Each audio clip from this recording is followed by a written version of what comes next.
Smackdown Hot Takes, where I take your thoughts, your opinions, your hot takes from the previous episode of Smackdown, Raw, and or PLEs.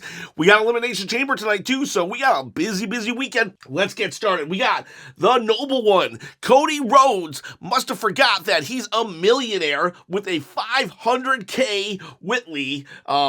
Does he own Whitley, the whiskey? No way a platter of shrimp is convincing me to sell my soul.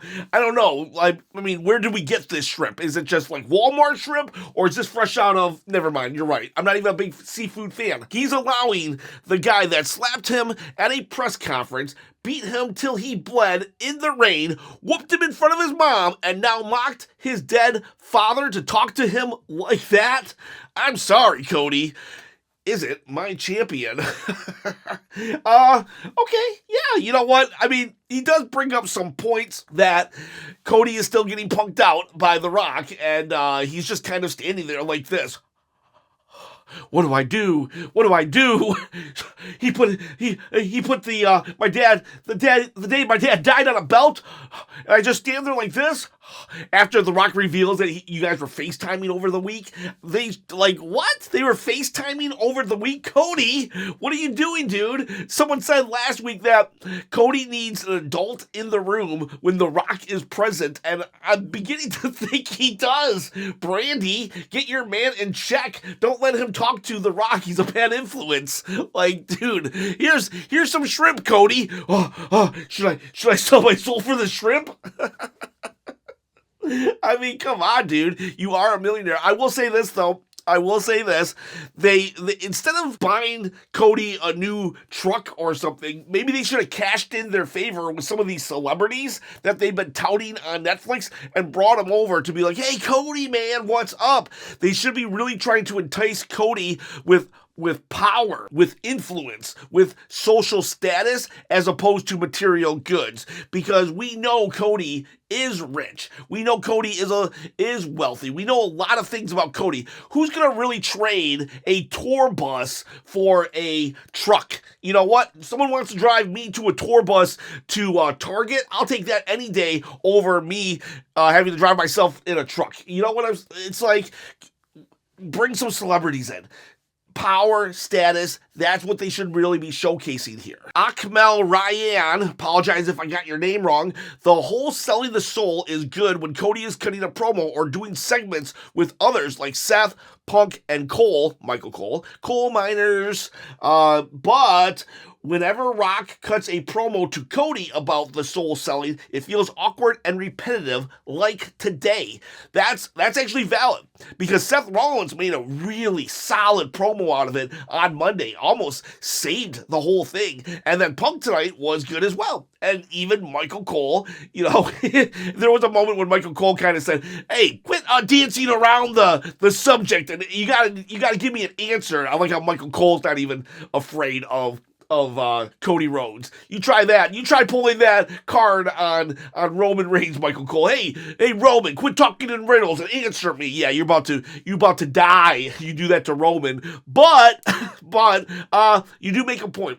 The Rock is very repetitive on this. I felt though The Rock was good tonight. Last week, that was just 30 minutes of just, you're my champion. Our moms are friends. We're friends. You're my champion. Champion. Sell me your soul. That was last week. But this week was good. And we even had that shocking moment of the soul, the soul belt, Cody's soul on his weight belt. And then Dusty's death, the date of Dusty's death. That was like, whoo, that was savage. That's my final boss. I saw the final boss that I fell in love with last year tonight. I didn't see him last week though, so I'm glad The Rock has recalibrated and got his character on track. But yeah, when it's with others, Cody, it's Cody. I think that's the key here. When Cody is with everybody else, he knows how to sell the intensity of the situation. But when he comes with The Rock, he just stands there like,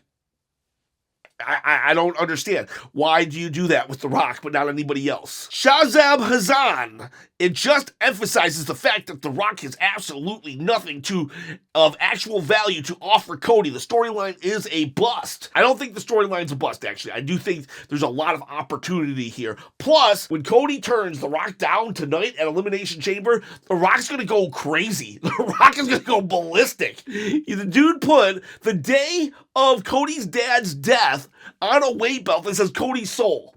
And that's The Rock trying to entice Cody. Now imagine when The Rock is refused. The dude's going to go insane, and we're going to get a corporate champion out of this. I mean, it's going to be Drew McIntyre, CM Punk. Who knows who's it's going to be? But, like, I do not feel this storyline's a bust. The beginning of the storyline kind of was awkward and weird, but now I think it's working. I do think it is working, but it does, again, The Rock has nothing to offer him in regards to material wealth.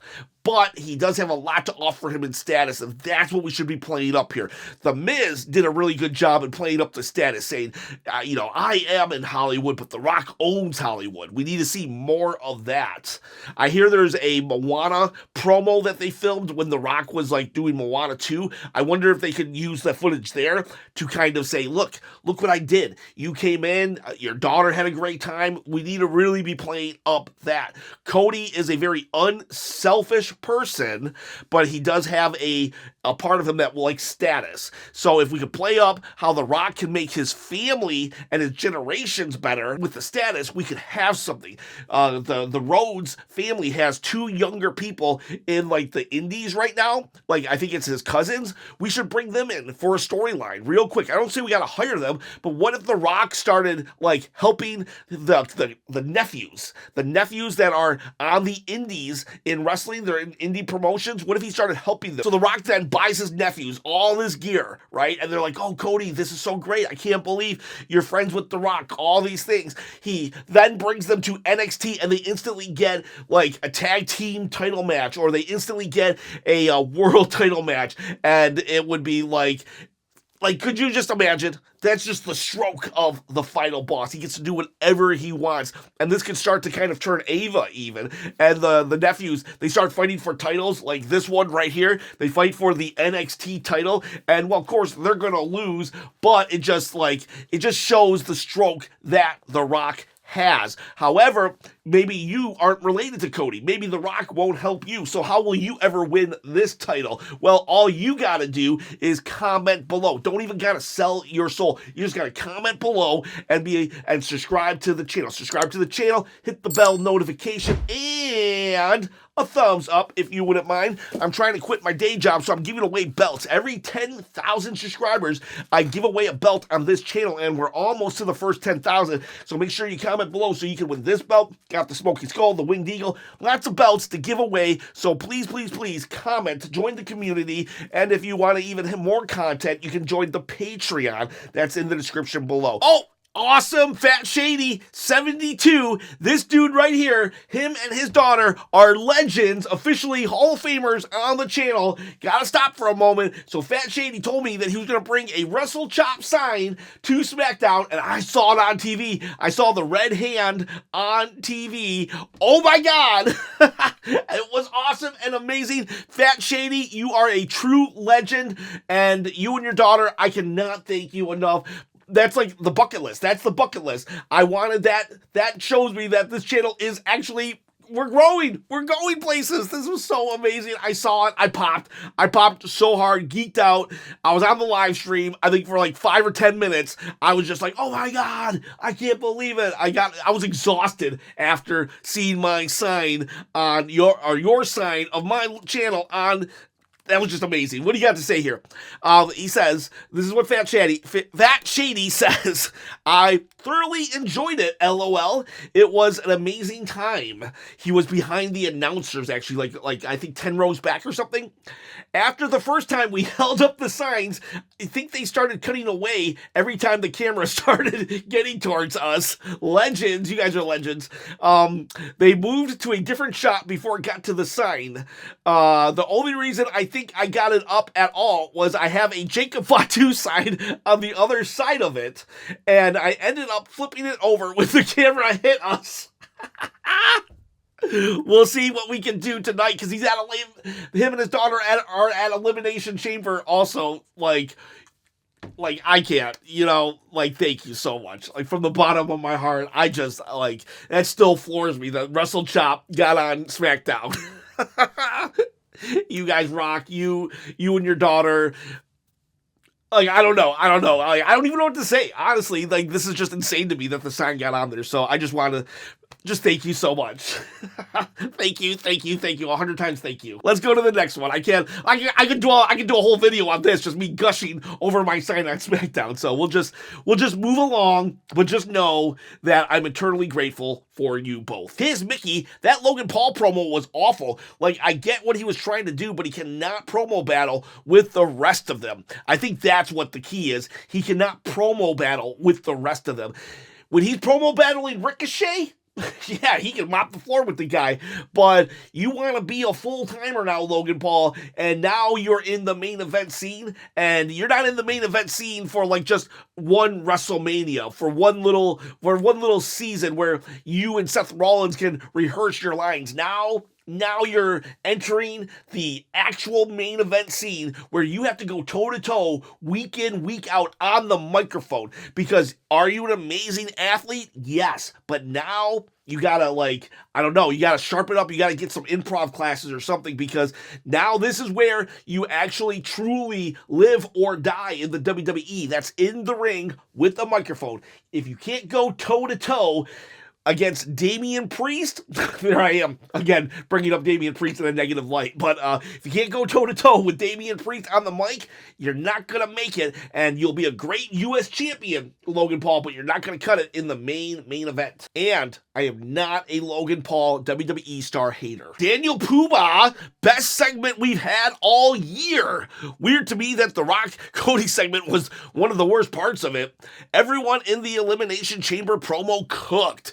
I felt the Rock promo thing was a lot better this week, but I do want to focus on the Elimination Chamber promo cooked. Holy crap, that was such a awesome promo, how they did it. All 5 people, they used to do things like, when there was a ladder match, they'd have all the wrestlers sitting on the ladder and doing promos at each other, and it was stupid, lame, awkward, but this worked. Yeah, you could tell that some of them had to just sit there and wait their turn for the other person to speak, but it worked. It still worked. I loved how Seth just kept getting cooked about his outfits.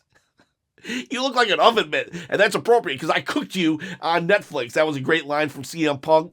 Damian Priest even held his own for a while there. Logan Paul did look a little awkward. Welcome to the big leagues now, Logan Paul. You're no longer in the scripted part of WWE. WWE is now under Triple H has advanced to just cutting promos on the whim, and Logan Paul, I think, is very much a rehearsed wrestler, and that's not a knock on him. I'm just saying that you can tell now that he comes out with written material, and he has to kind of be both written and what would be on the spot, on the fly. What is it? Improv. He's not great at it. I do believe, though, he will get better, but you can tell that Logan Paul on the mic was the weak link, but everybody was great. Everybody was awesome. And Drew McIntyre started off just completely ragging on John Cena. Amazing stuff. That promo definitely sold me on the Elimination Chamber. Tiz Mickey, I felt physically violated watching that promo. I think she's talking about the Rock promo. Yeah, it's still kind of weird. I wish she would have just said something other than your soul, because that just implies so many things, but I'll just leave it at that. Tiz Mickey violated because of The Rock and Cody Rhodes. Jay and Love were definitely getting Logan for Cena. Oh, you're right. Holy crap. You're absolutely right. Jay and Love were definitely getting Logan versus Cena. You are absolutely right here. I did not piece that together. So during that promo that just happened, that we were talking about, the Elimination Chamber promo, there was a point that was excellent and awesome and amazing. Logan Paul, maybe, like I said, he's not great on the fly when it comes to these interviews, but he is great at getting that crowd heat and just doing really jerky things, being a complete jerk. And there was a point when John Cena music hit, and everybody's like, woo! And myself included. And then Logan Paul came out, and it was like, oh my God, the heat. The heat was amazing. It was great. But it was still to John Cena's music. Everybody's thinking, well, we have John Cena, in the main event of WrestleMania, but what if he doesn't? If John Cena doesn't go to the main event to WrestleMania, he has to fight someone, and Logan Paul would be a great opponent for him, because that would be social media buzz, which WWE loves, and yeah, this could be the start. John Cena could be mad at him for using his music. You are on point with that comment, Jay and Love. That cinches it. If Cena does not win tonight, this was the start of the feud. You heard it first from Jay and Love. Leandro Costa. People must trust KO so much to allow him to pile drive people so often for story reasons. Honestly, the pile driver has been used for a long, long time. Lots and lots of times, but I'm glad that it is actually being treated like it should be. I love that a pile driver is so devastating now, but I still don't get over the fact that this dude can literally say, I'm going to try to end careers, use banned moves, and not be fired from the WWE. That's a plot hole, but whatever. I do believe that a lot of people trust him. The dude is he's a staple of WWE. Low-key, Kevin Owens has been a top performer, a go-to guy for a decade now in WWE, which is insane and crazy. The trust is there and well-deserved. The guy can pull off moves and do things like no other, and he's willing to do it as well. He will never do something to you that he won't do to himself. Kevin Owens, an MVP, a low-key MVP that deserves that trust. Yeet Mania baby, I think Nia Jax needs to take a big and long break after her feud with Tiffany Stratton, and WWE needs to bring the heat with Tiffany and Charlotte already, because I'm not feeling anything. All right, so the Tiffany-Charlotte thing, they've got plenty of time. They started it up, and they let it just kind of cool down so they could... Elimination Chamber got in the way. That's fine. We didn't need a 12-week build for their match at Mania, but we will have a 6-week after Elimination Chamber. Charlotte, Tiffany, they need to go at it, but we also need Tiffany to step up her game as well. I'm kind of thinking that, I'm beginning to think maybe either Tiffany wasn't ready for this spot or WWE has handcuffed her. I would rather just see two really confident, bad, powerful women going at it than this trying to make Tiffany the underdog in this situation. Have Tiffany just be confident. The confident rookie saying, I'm coming for your spot, queen. And then the Nia Jax thing, yeah, go away. I'm a huge Nia Jax fan, but at this point, you need to go away so we can miss you, because she's just been I don't know. Just too much. Too much of a good thing is still too much of something. So Nia Jax, please come back after maybe SummerSlam. You did an awesome job last year. Take a well-deserved break. Raphael Ad Air. Number 1, Andrade and Fatu was unexpectedly a show stealer.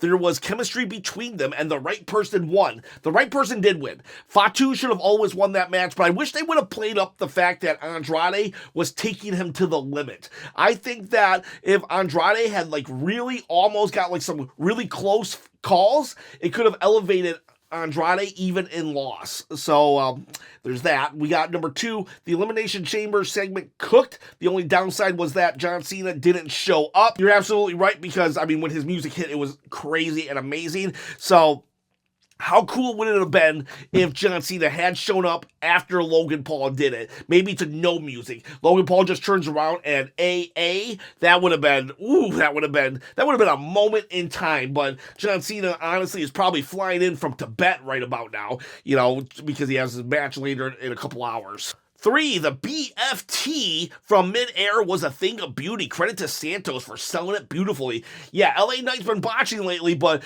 when it counts, he did it. He got that BFT right from the top rope. Very much an RKO out of nowhere type of move. It was amazing and awesome. They should have replayed that 100 times. That was so cool. And then number 4, a great triple threat main event with a satisfying protective finish. However, I see Nakamura retaining and maybe becomes an active looming champion. Oh, God. I don't know if I want... I wanted Shinsuke to win the title, but now that the title is no longer present, it's like, I don't know what they do to Shinsuke when he loses, but right now, he's not the champion that I want. I want to see championships defended.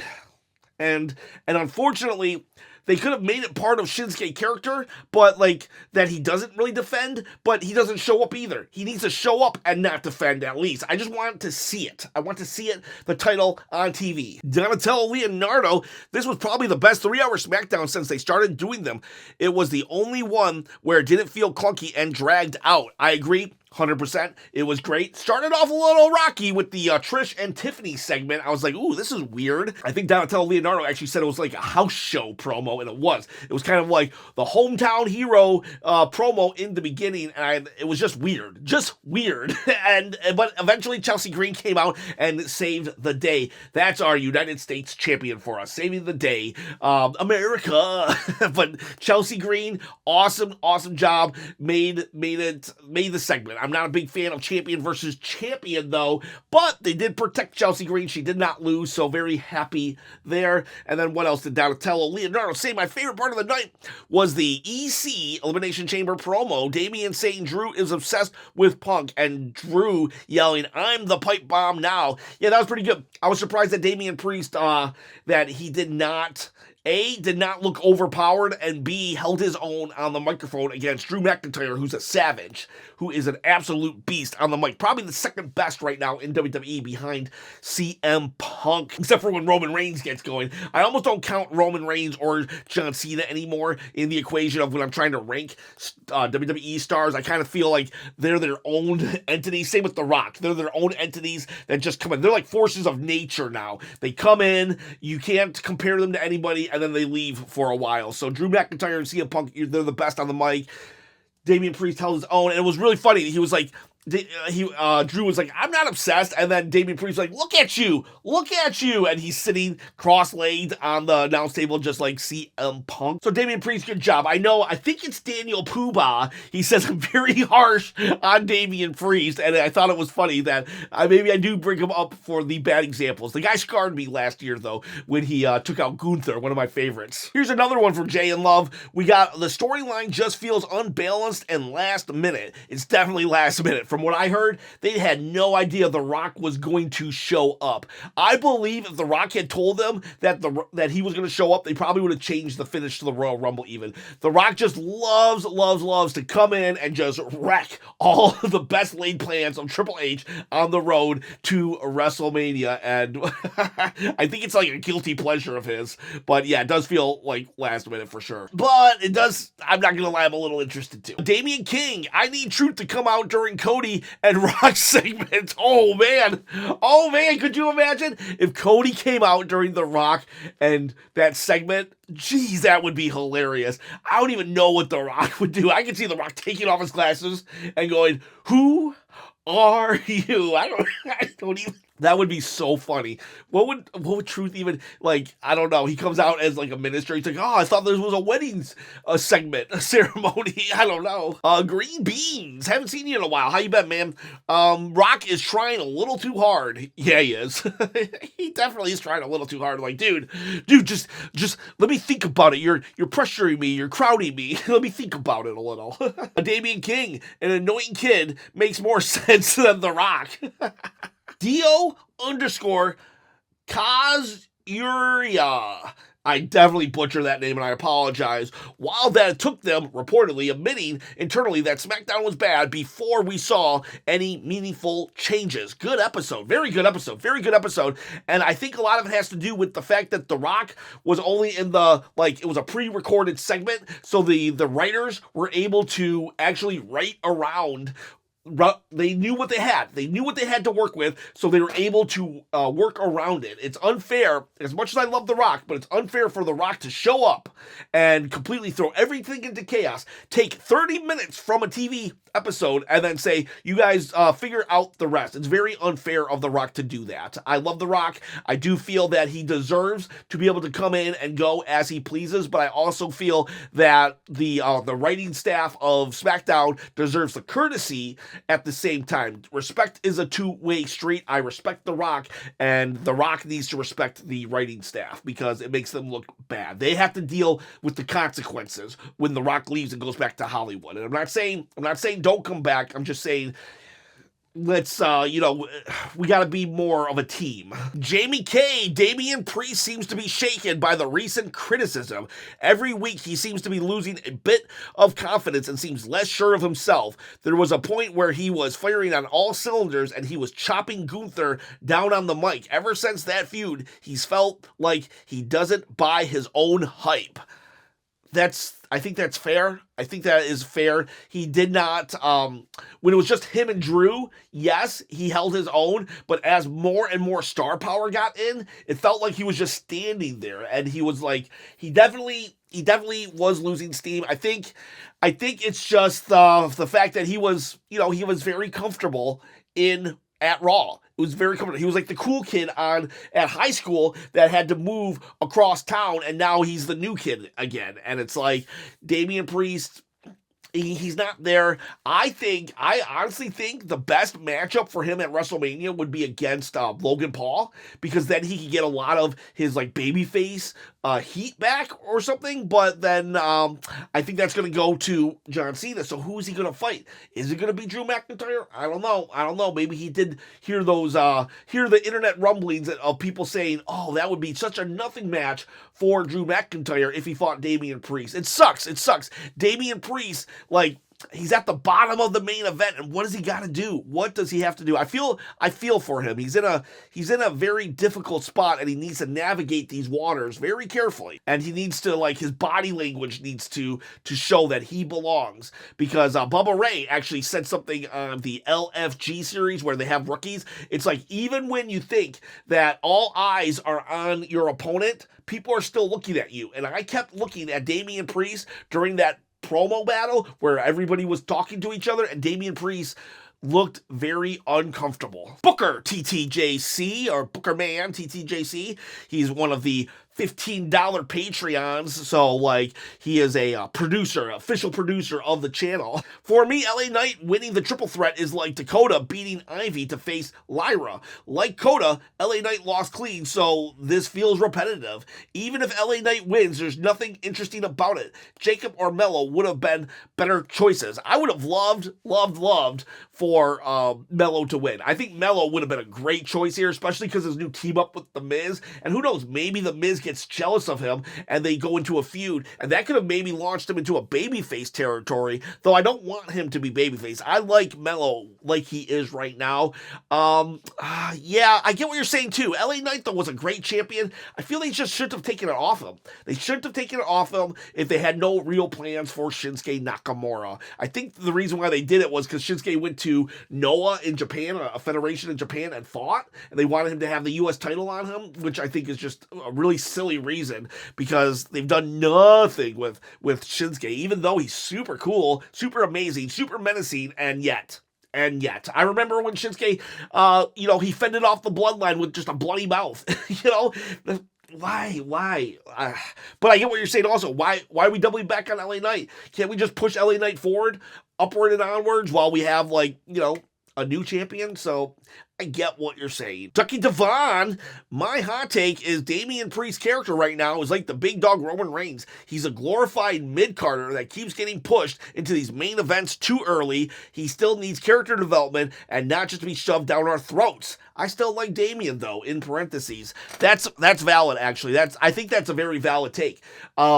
Roman Reigns, we at one point it was obvious that the crowds, maybe we didn't hate Roman Reigns, but we didn't want him to keep going over and over and over again. I think that's where Damian Priest is. But let this be a valuable lesson. Don't give up on Damian Priest, because had we given up on Roman back in the day, we wouldn't have got the tribal chief. But that said, if we hadn't pushed Roman so hard, then maybe we would have got the tribal chief sooner. So let's learn from Damian Priest. We know he has the potential to do it, but we got to be careful because we don't want to repeat the same mistakes that we did with Roman. And we can't just throw him away right now because it's not working. We got to figure out how to make it work because we don't want to potentially risk losing another tribal chief. Get what I'm saying? So great take, Ducky. Dylan, hi. And finally, we got Red Rock, who, so Cody saying no to The Rock. I guess the real question is, who will be The Rock's champion? I hope they will pay this off at Elimination Chamber and not draw it out and then pick it up, drop it randomly and pick it up a week before Mania. Holy crap, that would suck. The fact that The Rock came back before Mania means that The Rock has to finish this part of the story at WrestleMania, all right? If The Rock doesn't get Cody tonight, then we need to know who his champion is, because we can't have us being like, oh, it's so cool, John Cena versus Cody, and not remember that The Rock was in play. And if this storyline is going to pick up after Mania, that will suck. All right? No matter what, this has to be big and huge all the way to WrestleMania. We need a corporate champion at this point. We need The Rock's representative. So whoever wins the chamber needs to be The Rock's representative. Oh man. If I did not think for a second they would do that. But what if they did? What if Cody's just like, I don't know yet, Rock, can I get some more time to think? Ugh, don't like that idea at all. So please, let's move the needle today. Let's move the storyline. Big beats tonight, and we need to know who the corporate champion will be in the next 2 weeks so we know that it's good versus evil at WrestleMania main event. Because The Rock, he came in, he wants souls. We can't just drop the storyline. It's too big. It's The Rock. You don't just drop a Rock storyline. Well, they did last year. The whole beef with The Rock. Well, let's not do that again. Let's restart this whole beef. I'm enjoying it. I'm talking about it. It's good. We're on that. We're on the journey to WrestleMania. We're on the trail to WrestleMania. And boys, girls, have yourselves a great day. I'll see you for the Elimination Chamber tonight.